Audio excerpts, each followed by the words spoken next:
Halo semua, kita akan bahas terkait dengan topik risk dan return. Kira-kira apa saja sih yang akan dibahas terkait dengan risk dan return dan bagaimana caranya menilai risk dan return tersebut? Untuk tahu lebih lanjut, ikuti video ini sampai selesai ya.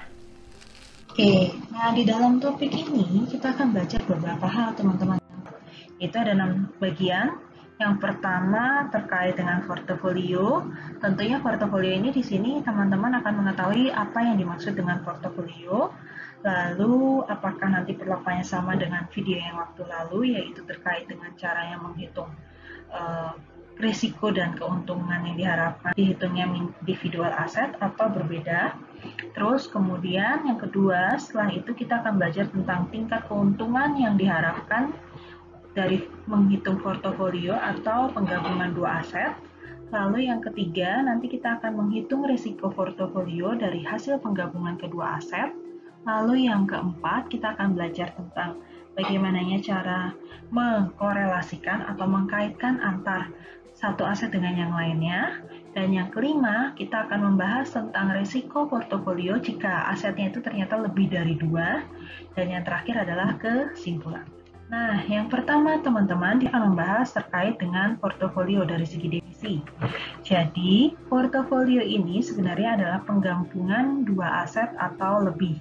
Nah, pada video yang lalu saya telah menjelaskan bagaimana caranya menghitung tingkat keuntungan yang diharapkan dengan risikonya dari masing-masing aset. Nah, sekarang kita akan menghitungnya dengan cara yaitu menggabungkan kedua aset tersebut, yaitu aset A dengan aset B, atau menggabungkan aset Astra dengan Niaga.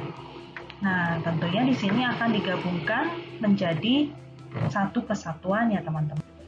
Oke, selanjutnya setelah teman-teman paham dengan namanya portofolio atau penggabungan dua aset atau lebih, di sini kita akan menghitung tingkat keuntungan yang diharapkan dari portofolio tersebut. Jadi, tentunya menghitung tingkat keuntungan yang diharapkan untuk portofolio itu sama halnya dengan menghitung rata-rata tertimbang dari tingkat keuntungan aset individualnya.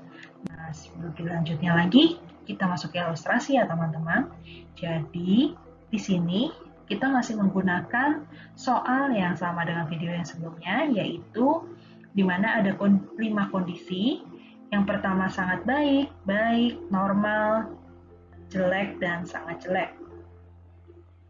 Nah, di video yang sebelumnya kita sudah menghitung expected return-nya untuk aset A yaitu 9% dan aset B expected return-nya atau tingkat keuntungan yang diharapkannya itu adalah 5,2%. Nah, tentunya juga di sini masih sama datanya, yaitu ada probabilitasnya juga. Lalu kemudian yang membedakan di sini adalah datanya bahwa ada proporsi antara aset A dengan aset B itu 50%, 50%. Kita lanjut teman-teman. Jadi bagaimana sih caranya menghitung tingkat keuntungan yang diharapkan untuk portofolio atau penggabungan dua aset? Secara rumus masih sama teman-teman, yaitu di mana teman-teman harus mendapatkan dahulu tingkat keuntungan yang diharapkan dari masing-masing aset, yaitu dengan cara probabilitas dikalikan dengan tingkat keuntungan yang dimiliki oleh aset tersebut ya, baru nanti hasilnya adalah tingkat keuntungan yang diharapkan. Nah, selanjutnya untuk menghitung tingkat keuntungan yang diharapkan dari portofolio, maka Oke, jadi di sini yang biasanya teman-teman menghitung tingkat keuntungan yang diharapkan dari masing-masing aset itu kan menggunakan data ada 3, yaitu probabilitas, tingkat keuntungan, baru bisa dicari tingkat keuntungan yang diharapkan untuk aset tersebut. Nah, untuk mendapatkan dari tingkat keuntungan yang diharapkan untuk aset tersebut atau satu individual aset atau hanya satu aset, itu kan rumusnya adalah probabilitas dikalikan dengan tingkat keuntungan dari masing-masing aset tersebut atau dari tingkat keuntungan yang diperoleh dari aset individu tersebut. Nah, hal ini berbeda teman-teman. Ketika teman-teman menghitung tingkat keuntungan yang diharapkan dengan menggunakan data portofolio atau data dari penggabungan aset tersebut, maka di sini rumusnya yaitu adalah expected return sama dengan sigma hasil perkalian antara bobot atau proporsi untuk aset individual dikalikan dengan tingkat keuntungan yang diharapkan. Jadi, ketika teman-teman ingin menghitung tingkat keuntungan yang diharapkan, itu membutuhkan data bobot atau proporsi. Dan tentunya teman-teman sudah mendapatkan terlebih dahulu untuk expected return atau tingkat keuntungan yang diharapkan untuk satu aset dengan menggunakan contoh dari video yang lalu. Jadi kalau kita kembali lagi ke soal yang tadi, di mana data yang sama dengan video yang waktu lalu dengan video yang saat ini, dikatakan bahwa untuk menghitung portofolio di sini ada informasi mengenai probabilitas, lalu tingkat keuntungan untuk masing-masing individual aset, lalu ditambah lagi ada tingkat keuntungan yang diharapkan untuk masing-masing individual aset. Nah, ketika ingin dijadikan satu atau digabungkan menjadi sebuah portofolio, maka tingkat keuntungan yang diharapkan ini dihitung dengan menggunakan proporsi, sehingga tadi sudah diberi informasinya, yaitu ada proporsi sebesar 50%. Nah, dari 50% ini nanti akan dikalikan dengan tingkat keuntungan yang diharapkan untuk per masing-masing aset. Nah, sebagai contoh, jadi kemarin kita sudah menghitung tingkat keuntungan yang diharapkan itu untuk aset A adalah 9%. Sedangkan yang kedua, untuk tingkat keuntungan yang diharapkan aset B adalah 5,25%. Sehingga kalau dikalikan dengan masing-masing proporsi menjadi tingkat keuntungan diharapkannya adalah 7,13%. Dan selanjutnya, setelah teman-teman paham dengan cara menghitung tingkat keuntungan yang diharapkan dari portofolio, maka kita akan menghitung resikonya. Teman-teman, kemarin sudah melihat ya dari hasil video sebelumnya, bagaimana sih cara menghitung risiko. Nah, risiko kalau di video sebelumnya itu dihitung dulu jadi ada dua tahap dalam menghitung risiko, yaitu varians sama standar deviasi. Nah, di sini juga sama teman-teman. Teman-teman harus menghitung dulu kovariannya atau penggabungan portofolio tersebut. Yang kedua, baru dihitung risikonya atau nanti disebut dengan nama variance portofolio atau disebut nanti istilah untuk risiko. Sehingga untuk rumusnya pun juga berbeda, yaitu covariance portofolio atau penggabungan antara A dan B kalau dihitung ini menjadi sigma P, itu adalah probabilitasnya, dikali dengan RAI atau return asset dari setiap skenario, dikurangi dengan tingkat keuntungan yang diharapkan. Nah, secara rumus sebenarnya kalau dilihat-lihat hampir sama teman-teman dengan yang sama menghitung varians. Jadi, antara covariance sama variance return itu sama ya teman-teman, tidak ada yang berbeda. Hanya kalau kemarin menghitung variance itu hanya satu aset, sedangkan covariance menjadi dua aset, yaitu menggabungkan aset A dengan aset B. Nah, untuk lebih detailnya, kita lanjut ke ilustrasi. Jadi, di sini saya akan ilustrasikan bahwa masih soal yang sama, yaitu ada 5 kondisi, mulai dari sangat baik, baik, normal, jelek, dan sangat jelek. Nah, tentunya kita sudah menghitung expected return dari masing-masing aset tersebut, yaitu untuk aset A 9%, aset B adalah 5,2%. Nah, sekarang kita akan menghitung penggabungannya atau kovariannya. Jadi, dengan cara probabilitas, yaitu 0,2 dikali dengan hasil perhitungan selisih antara return dikurangi dengan tingkat keuntungan yang diharapkan, sehingga 0,2 dikali dengan 20 dikurangi 9 untuk aset A, yaitu di mana tingkat keuntungan dikurangi dengan tingkat keuntungan yang diharapkan, lalu dikali juga dengan hasil untuk selisih antara tingkat keuntungan yang dimiliki oleh B dikurangi dengan tingkat keuntungan yang diharapkan oleh pemiliknya B, sehingga hasilnya menjadi, setelah dikalikan hasil selisih tersebut dengan probabilitasnya menjadi minus 5,94. Sama halnya dengan di kondisi baik, ini juga tadi ya teman-teman, kita sudah punya probabilitasnya, lalu dikali dengan hasil selisih antara tingkat keuntungan dikurangi dengan tingkat keuntungan yang diharapkan baik aset A maupun aset B, sehingga hasilnya adalah untuk kovariannya yaitu minus 0,24. Nah, karena kita mau menghitung keseluruhan aset yang digabungkan, maka kovarian antara penggabungan aset A dengan aset B menjadi hasil totalnya yaitu minus 9,80. Kita lanjut. Nah, selanjutnya kita akan menghitung variansnya atau mau menghitung resikonya. Nah, dengan cara apa? Yaitu teman-teman sebelumnya sudah punya data dari video sebelumnya, yaitu adalah resiko dari masing-masing aset.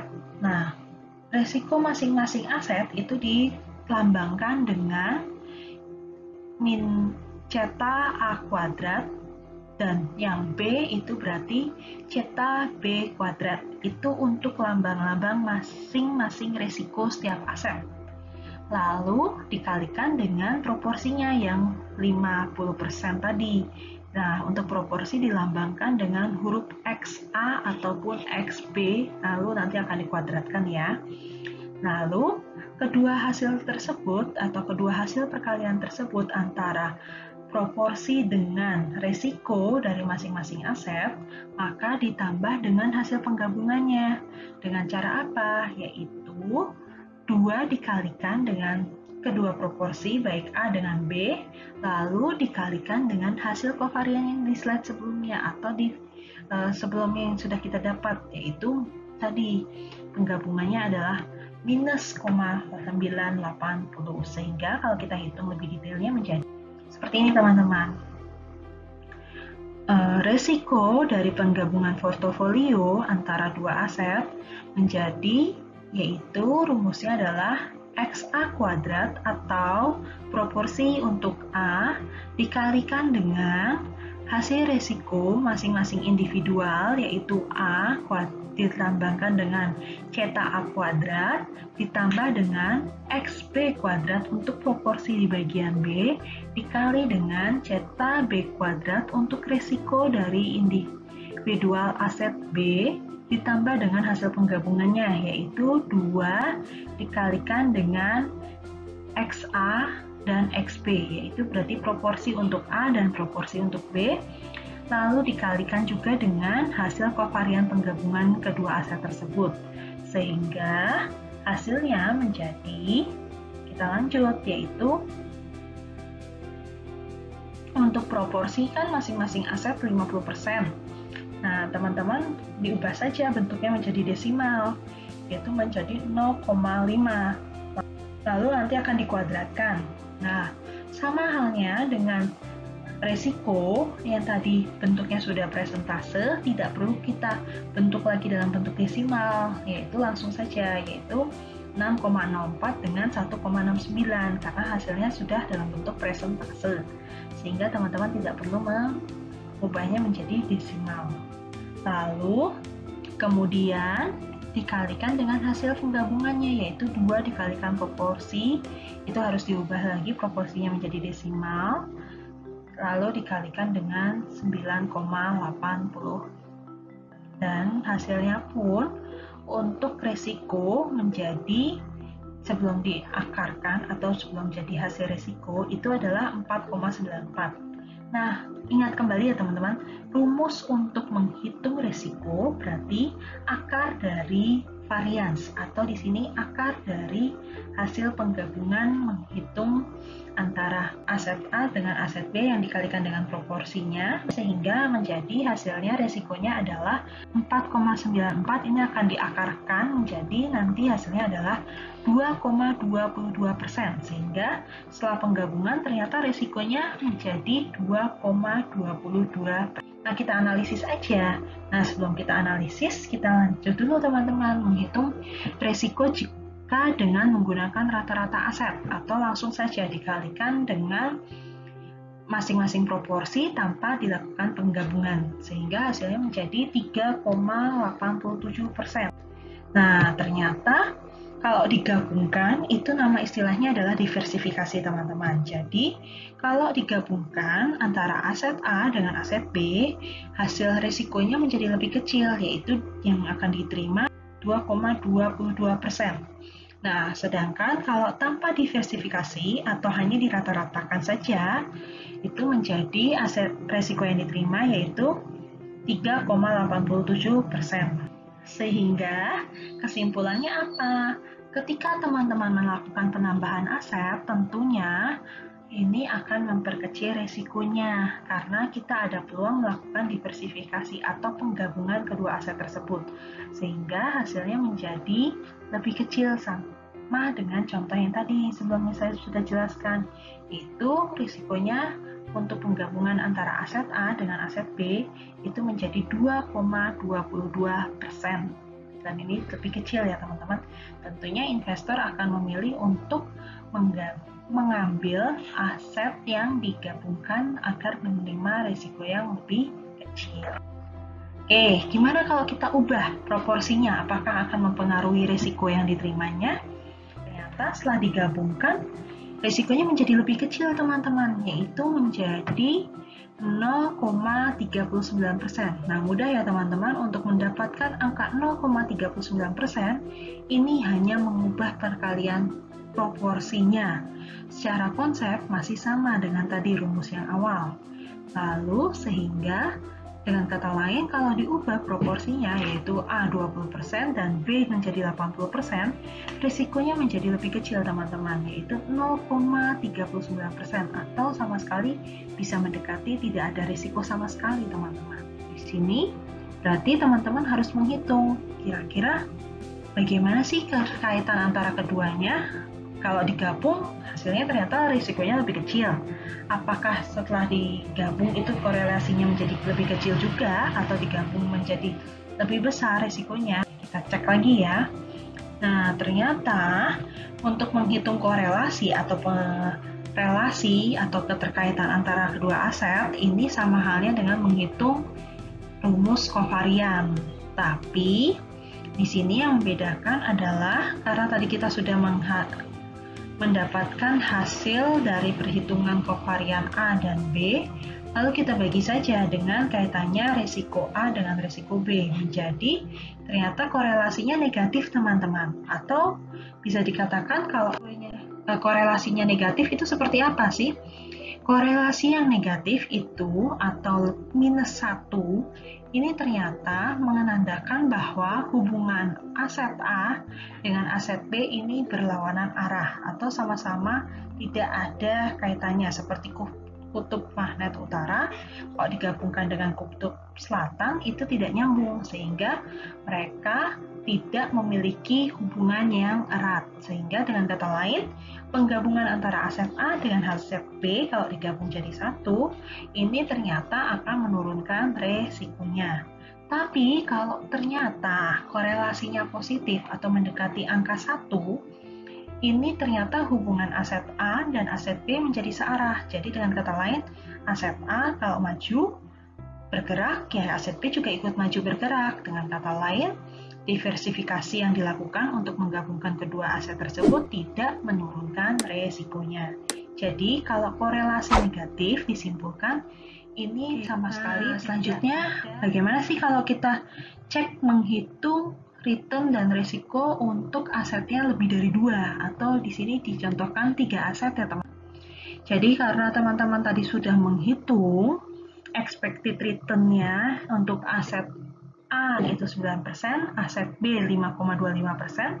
Sekarang diberi informasi bahwa aset C itu expected return-nya adalah 12%. Lalu risikonya untuk aset A 6,4%, 6,04%.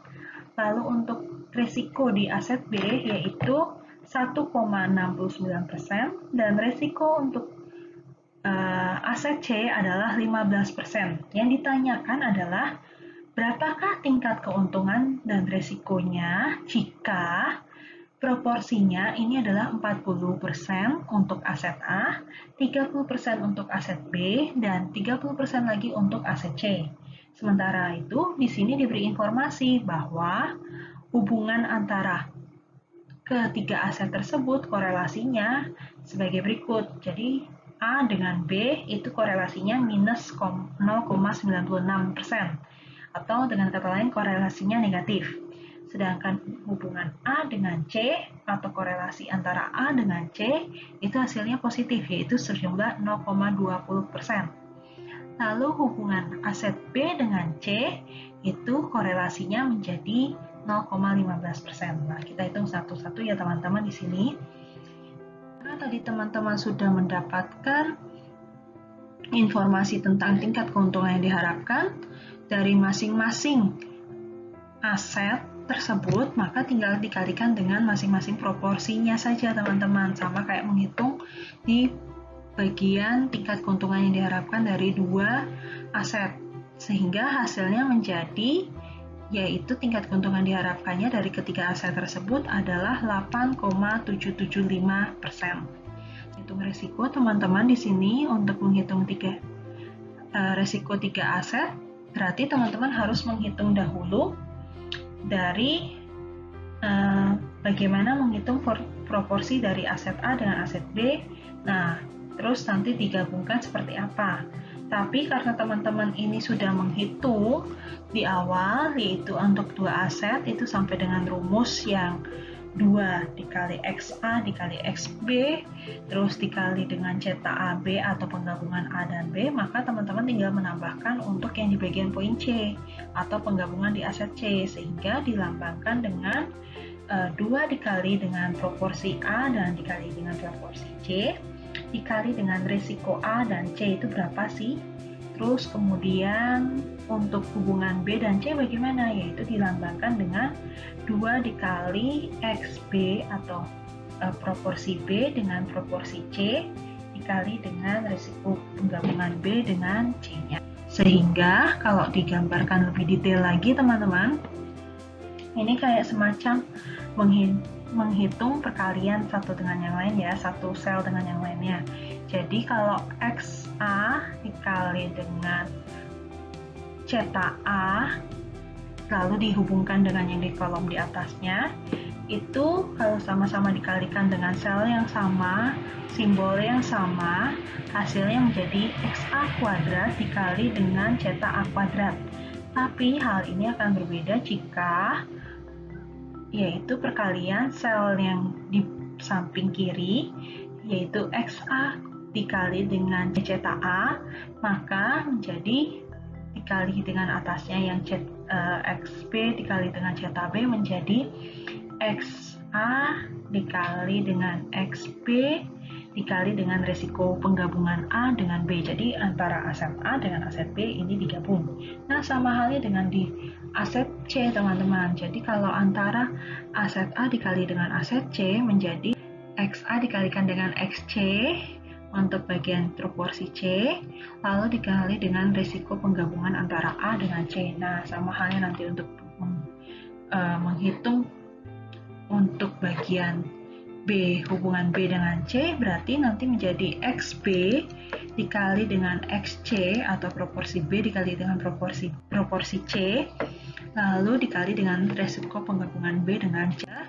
Karena tadi teman-teman sudah menghitung di depan awal pertama kali, yaitu antara penggabungan dua aset sampai dengan di rumus 2 kali XA dikali XB dikali dengan risiko AB, maka tinggal mengkalikan penggabungan antara A dengan C dan B dengan C, sehingga nanti penggabungan B dengan A dengan C itu disimbolkan dengan 2 dikali 40% untuk XA yaitu proporsi A, dikali dengan 30% untuk proporsi C, lalu dikali dengan penggabungan resiko antara A dengan C, tapi teman-teman perlu ingat kembali ada datar korelasi, sehingga data korelasi pun juga perlu digabung, yaitu 0,2 dikalikan dengan 6,04 untuk resiko A, lalu untuk dengan resiko C itu berarti 15%. Sama halnya dengan hubungan